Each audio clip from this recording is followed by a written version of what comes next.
Welcome to my Georgian trip. This video is about Gori, one of the pearls I did not expect to visit in Georgia. The town is about an hour and a half away by car from Tbilisi. Its name comes from the Georgian Gora, much like in the Slavic version that stands for mountain or tall hill. And in fact, our visit, planned by the local guide Zhana Odiashvili, started from the city's fortress located on the main hill of the town. The fortress dates to the 7th century, when the town was on the path of the Silk Road. Over the centuries, it served to defend the area from the incursions of Mongols, Ottomans, as well as Persians. But nowadays, it is mostly in ruins, which means that the access to the fortress is also free.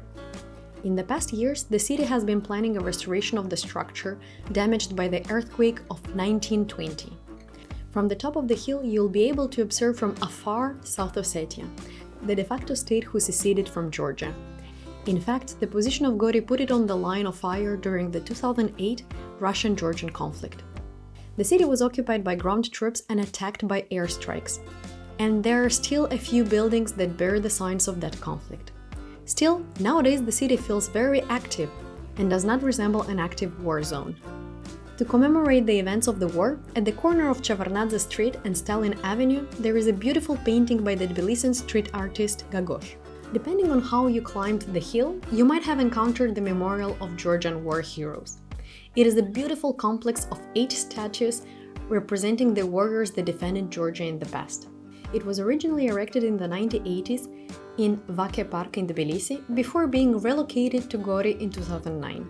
Other than that, you could roam the streets of the city full of picturesque architecture, its bazaar, the Virgin Mary Cathedral, or visit the art house. But if you did a bit of research on Gori before reaching this video, you might already know that the city is especially famous as the birthplace of Josip Jugashvili, none other than Josip Stalin.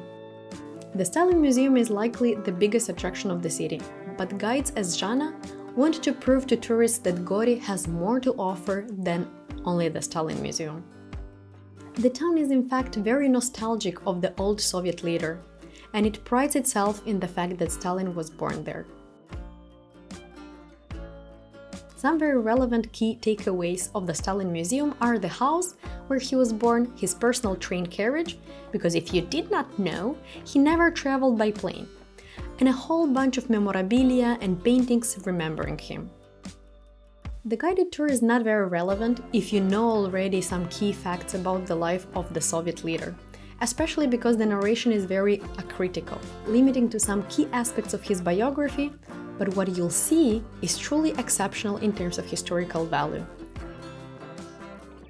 Overall, we really enjoyed Gori, an authentic and small Georgian town with a very rich past.